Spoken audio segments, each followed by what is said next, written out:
Amincin Allah ya tabbata gare ku masu sauraro, kamar yadda muka saba kawo muku sharhi kan fitattu da ma tarihin rayuwarsu. Cikin wannan sako za ku ji Amurka ta roki kasar China ta saka baki kada Iran ta ce za ta yi ramuwar gayya bisa harin da ta kai mata a daren jiya. Idan wani ne farkon ka ko farkon ke shiga wannan channel da na subscribe sannan kuma da na kararwa domin samun shirye-shiryen mu da zarar mun daura. Amurka ta roki China kan ta sa baki kada Iran ta ce za ta yi ramuwar gayya bisa harin da ta kai mata. Sannan Amurka ta roki China ta saka baki kada Iran ta rufe mashigar tekun ruwa da ke jigilar man fetur zuwa kasashen Turawa musamman su Amurka da makwabtanta. Hakan na zuwa ne yayin da Iran ta amince da rufe mashigin ruwa ta Hormuz tare da toshe dukkanin hanyoyin jigilar mai. Hankula sun koma kan martanin da Tehran za ta mayar bayan da Amurka ta kai hari kai tsaye a sansanonin nukiliyar Iran. Kuma sakataren tsaron Amurka ya yi Allah wadai da kasar Iran bisa yunkurin da take yi na ramuwar gayya kan Amurka, inda ta bayyana cewa bai kai kasar Iran ta ce za ta rama abin da aka yi mata ba. Sakataren tsaron Amurka Peter ya yi gargaɗi Iran kan mayar da martani Iran da Amurka ta kai mata, inda ya nanata cewa burin Trump shine samun zaman lafiya. Shugaba Trump ya ce baya so janyo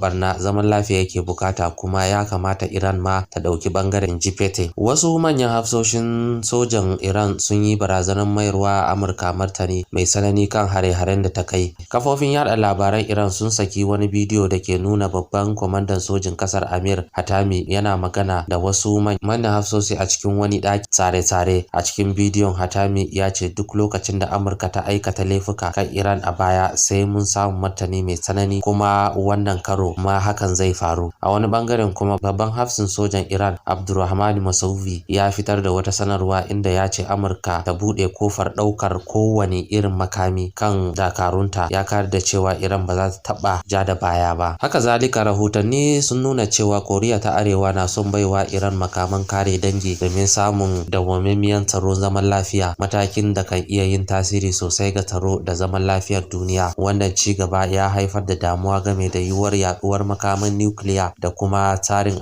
yankin da kasa da kasa. Wannan na zuwa daidai lokacin da kasar Amurka ta kai wa Iran hari a wani mataki na goyon bayan Isra'ila. To masu sauraro, kar ku manta ku danna subscribe sannan kuma danna kararrawa domin samun shirye-shiryen mu da zarar mun daura.